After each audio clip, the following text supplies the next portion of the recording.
With the shape controllers in place, you are now ready to rig the spine. This includes the three bones that make the actual spine, but also the pelvis, neck, and head bones. You start with the pelvis bone. Go ahead and select it. From the animation menu, choose Constraints, Orientation Constraint. A rubber band appears. Click the hip controller object, the one you set up with a darker blue color and made it into a wavy shape. Because both objects are oriented the same way, nothing happens just yet. However, as of this moment, rotating the shape controller has a direct effect on the hip bone. Mind you, this effect is usually used in small amounts for small rocking actions, or simply shifting from side to side. It does help making simple motions like a walk cycle much more believable, though. Select the pelvis one more time. In the motion panel, switch to the rotation section if you're not already there. Notice how a new orientation constraint track has been added to the list controller and has been set to react to the hip shape. Take note of the Keep Initial Offset option.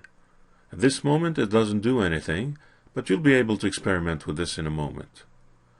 Repeat the procedure to constrain the orientation of the base spine to the spine base controller. When this is done, try to local rotate the shape and see the effect it has on the upper body. That's fine, but you need more control between the upper part and the lower part of the spine. You want to be able to affect the spine base independently, or at least with a minimal effect on the shoulders. Select the third spine bone and constrain its orientation to the neck base controller. With that, you'd have a more natural control as to how the bottom and the top of the spine are behaving. Because the spine isn't perfectly vertical, twisting the base induces a slight shift at the top, but that's normal. Otherwise, you have a nice independent control over the top and bottom parts of the spine. The problem at this time, of course, is with the middle bone. At this stage, it is simply following its parent. This is why it seems so rigidly attached to the spine base bone. The trick is to weight it to balance itself between the bottom and top of the spine. Select the middle bone and constrain its orientation to the hip shape. Doing that, you'll notice a snap of the bone as it reorients itself in the viewport. The reason this happened is because the initial orientation of that bone is not the same as the orientation of the controller. This is where the Keep Initial Offset option comes in. Using that option, you ensure the bone stays in its original state, although it is now constrained to the controller. Still, at this point, not much has changed. The middle bone now follows the controller rather than the parent bone. Since the parent bone is also following that controller, the effect is the same as before. Select the middle bone again. In the motion panel, notice that you can add other orientation targets. Click the Add Orientation Target button and then select the neck controller. Click Add Orientation Target again to disable that mode. You now have two targets for the bone to follow. By default, the weight is distributed evenly between them. You can see the effect as you rotate the controllers in various axes. If the spine were made of 4 or more bones, all middle bones would need to be constrained to the hip and neck base controllers. The weighting would have been different, with the lower bones favoring the hip controller and the upper bones favoring the neck controller.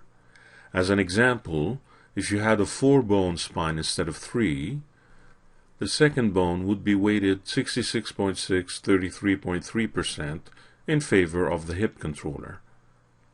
The third bone would be weighted 66.6 33.3% in favor of the torso or neck controller.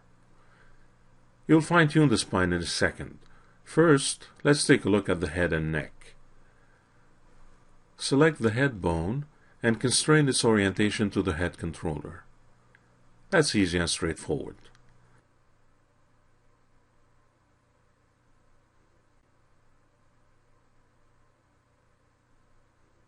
Now do the same for the neck bone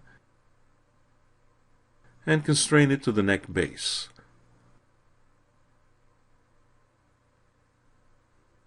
Not bad, but the neck bone should also respond to the head rotation. In the motion panel, add the head controller as an orientation target. Remember to disable that mode when you're done with it.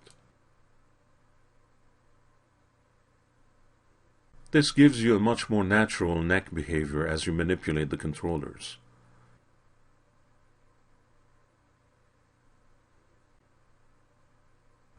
The rig is coming together, but you can improve on it yet.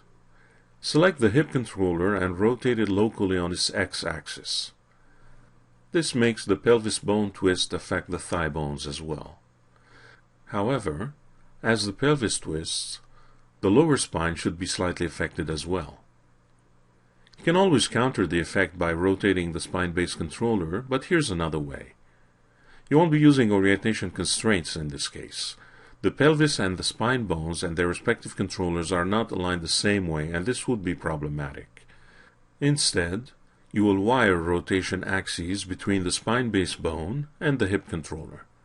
This way, you'll be able to control exactly how much of a rotation ratio is happening between the two objects. Select the spine-based bone, spine 1, and go to the motion panel. In the rotation panel, notice the rotation list as it stands so far. There are 3 tracks, with the third being the orientation constraint. Expand the assigned controller rollout and the rotation list. Select the available track and add yet another Euler XYZ controller to that list. With this done, right-click the bone in the viewport and choose Wire Parameters, Transform, Rotation, Euler XYZ, X Rotation. Notice that you need to select the X rotation of the newly added Euler XYZ track, not the original one on top. With the rubber band display, click the hip controller and link to its X rotation track. The parameter wiring dialog appears. You want the hip controller shape to control the twisting of the bone, so make sure you're set in a right to left direction. Click the Connect button. Try to rotate the hip controller on its local x-axis. As the controller rotates to one side, the bone rotates to the other.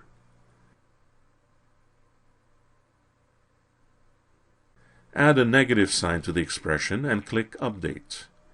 Try it again. This time, the bone rotates correctly but needs to be toned down to rotate less than the controller. Add a divide by 2/2 to the expression and click Update again. Test it again. This is working much better now.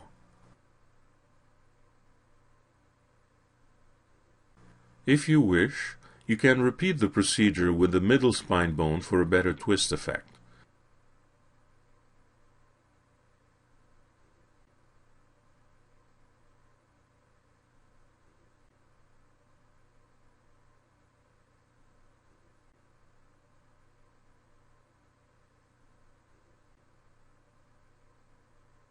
This time, you need to divide the expression by a higher value of about 3 or 4 to have the spine bone rotate even less.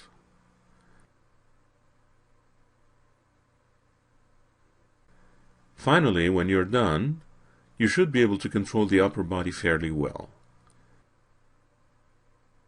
Play around by rotating the various controllers,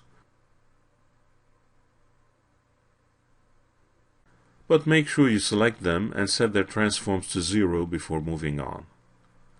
In the next movie, you move up to rig the arms.